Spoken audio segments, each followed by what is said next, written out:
अस्सलाम वालेकुम दोस्तों, उम्मीद करता हूँ आप बिल्कुल ठीक ठाक होंगे। 11 सितंबर सन 2025 और दिन है आज जुमेरात का। जो इस वक्त मौजूदा सूरत हाल है कतर पर हमला करने के बाद में, तो मुख्तलिफ जो इस्लामी ममालिक हैं उनके जो लीडर हैं वो आपस में टेलीफोन के ऊपर बातचीत कर रहे हैं, और वैसे जो है वो फ़िज़िकली तौर पर भी जो है वो मुलाकातें कर रहे हैं। इसी हवाले से पाकिस्तान के जो वज़ीर आज़म हैं वो भी कतर गए हैं, और UAE के प्रेसिडेंट जो हैं वो भी ओमान में आए थे। और इसके बाद में कहा जा रहा है कि मे भी हो सकता है कि जो सऊदी अरेबिया के लीडर हैं वो भी कतर का दौरा करेंगे। अब आपस में क्या बातचीत हो रही है, क्या कुछ हो रहा है, इसके हवाले से आने वाले दिनों में ही पता चल सकेगा। लेकिन एक चीज़ जो है वो सदर ट्रंप जो है, अमेरिका का जो ट्रंप है, उसने कहा है जी नेतन्याहू से कि अब दोबारा जो है वो कतर के ऊपर जो है वो हमला ना करे।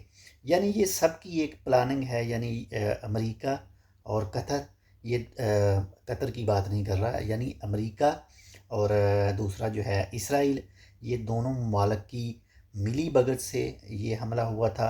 और ये दोनों की प्लानिंग ही है नेक्स्ट भी, और आने वाले दिनों में इसके हवाले से मज़ीद भी जो अपडेट आएगी वो भी आप देखें कि ये क्या करते हैं आगे। और यही अमेरिका का जो ट्रंप साहब हैं वो कह रहे हैं जी नेतन्याहू से कि अब दोबारा जो है वो कतर के ऊपर हमला ना करे।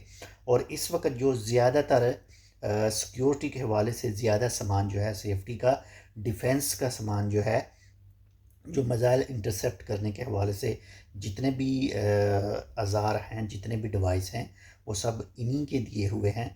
अमेरिका और रूस वगैरह, और साथ में जो कुछ एक से दो दूसरे ममालिक हैं। तो बाकी अल्लाह ताला खैर करे, जल्द से जल्द ये तमाम चीज़ें जो हैं वो जल्द से जल्द हल हों। और अल्लाह हाफ़िज़।